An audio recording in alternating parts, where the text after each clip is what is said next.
The world has reached 8 billion, and I'd love to tell you what this means for us.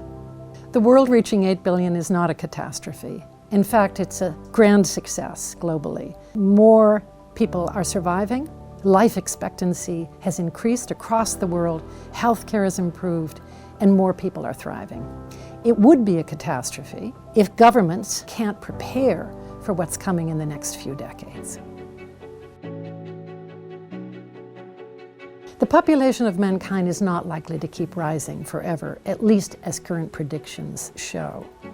What we see is a peak predicted in about 2080s, thereafter a plateau, and after 2100, we'll have to wait and see.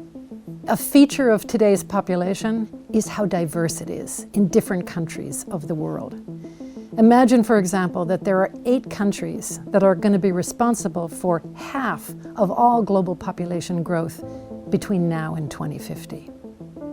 At the other extreme, we have more than 60% of the global population today already living in a country that is below replacement fertility.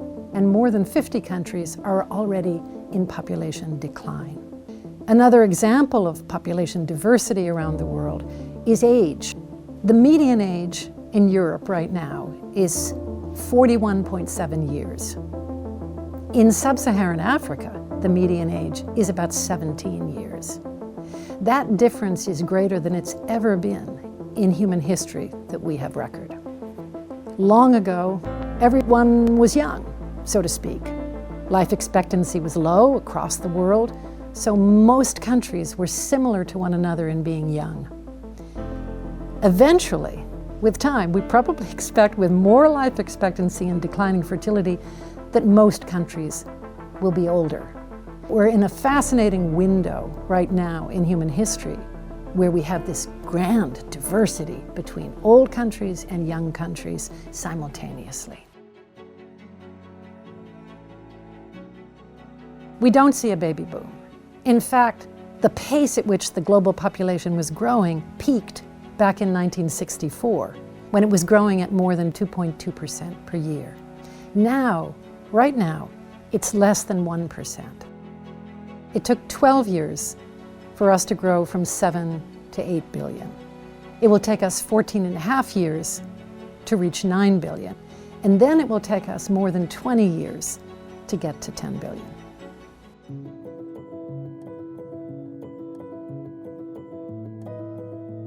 Birth rates go down for many reasons.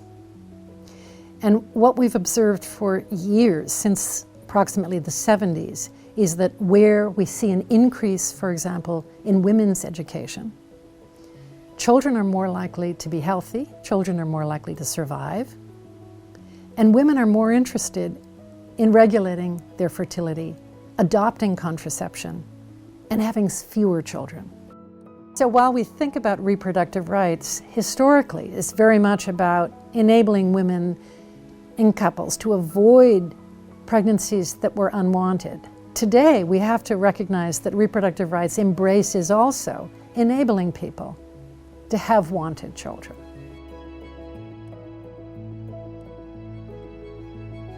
Where development has been successful and progresses, we see that these are countries in large measure where women have reproductive rights and choices. That women's agency, their bodily autonomy, are essential to development. They are in fact hallmarks and indicators of development and the achievement of the Sustainable Development Goals. So it's imperative for us to fulfill the Sustainable Development Goals and to make education universally accessible and affordable for all children. In many countries of the world today, what we see also is that people aspire to more children than they're actually having.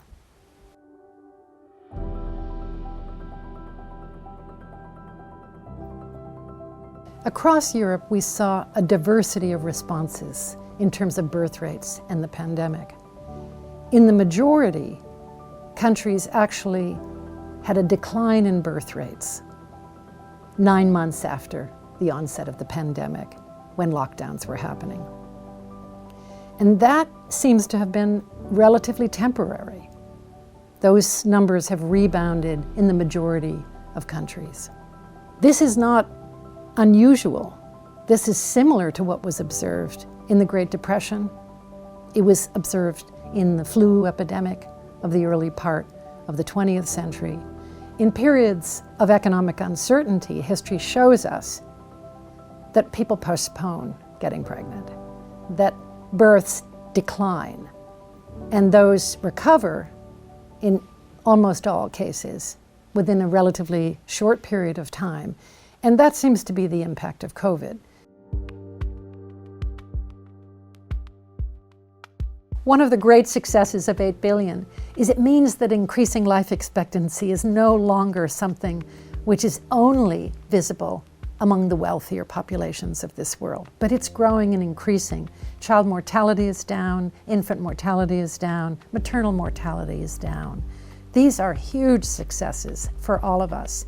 And 8 billion is 8 billion people who will develop unique, original, creative ideas to make the world a better place.